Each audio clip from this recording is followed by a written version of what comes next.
After a hot CPI and PPI, is the market shrugging a little too much off? Let's go. When we look at the SPY weekly, the first thing we notice is this hanging man candle. And this is interesting, of course, because in last week's video, I said up until now, we haven't seen anything that would really make us lean bearish. Does this hanging man candle give us pause? These candles typically happen at the top of a range, so check.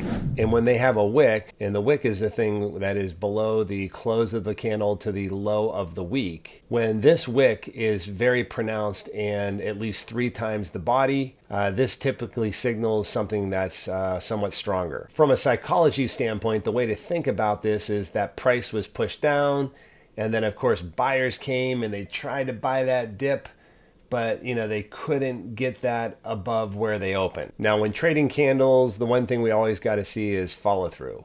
If we don't see any follow through to the downside next week, it goes ahead and nullifies the candle and what it means. Now, we're just exiting options expiration for the month today, and so next week, typically we see an increase in volatility, which usually will have a negative effect on price. Now, the Bollinger Bands, which price stays within 95% of the time, and you can see the upper one here next week, that'll go ahead and expand as well. I'm sure we're going to hear the bulls say, well, this just gives me some more room to move more to the upside to get closer to the top of that Bollinger Band, especially with NVDA reporting on Wednesday. While the bears, they'll be saying, hey, look, it pretty much looks like a double top here.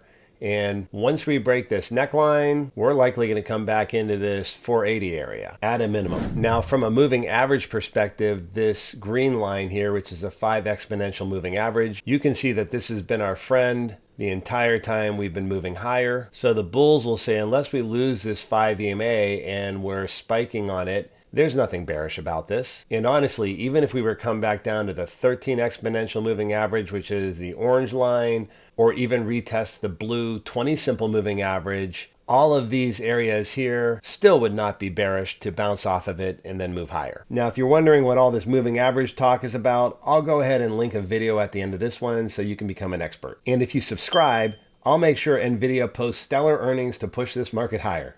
Now, really, I can't do that, but thanks for subscribing anyways. Now, if we go ahead and look at the Qs, usually I say it looks like a carbon copy, but not so much this week. As the first thing we notice here is this starting to look like some type of reversal structure. Now, once again, the bulls will argue, but we held that 5 exponential moving average. So if we look at a strong area of support in here, even if price were to come back down the next few weeks into this type of area and hold this 20 simple moving average and then bounce off of it, continuing the bull trend, this wouldn't be exactly bearish. And if we go ahead and measure this, this is only about 8% lower than we closed today. SPY pulling back somewhere between 5 to 10%, and the Qs closer to maybe 8 or 9%. That's not too far out of the realm of possibility. If you go back and look at our weekly videos, you'll find out how we've been talking about this zone in here has been problematic for the Russell. And after a strong sell-off on the CPI print on Tuesday, the Russell spent the majority of the rest of the week trying to recover, only to sell off after the PPI print.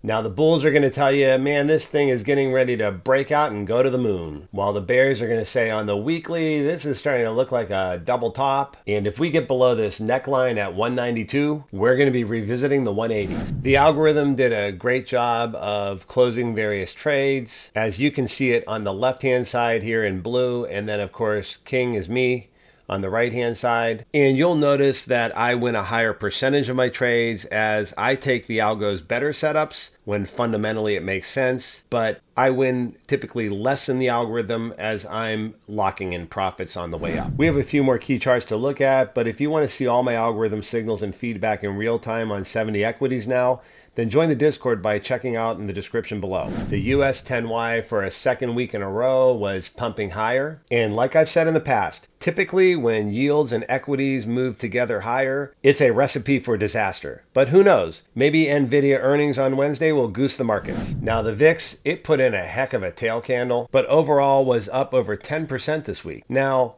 it's still in the 14s, so I won't get too overly concerned until we start closing above the purple 200-day moving average and really start getting nervous once we get and start to close above 18. As I mentioned earlier in the video, next week there's really nothing on the economic calendar, and of course there's no trading on Monday due to the observance of President's Day. Hey, and make sure you check out that moving average video. And that's all I have for now until the next video, and we'll see you then.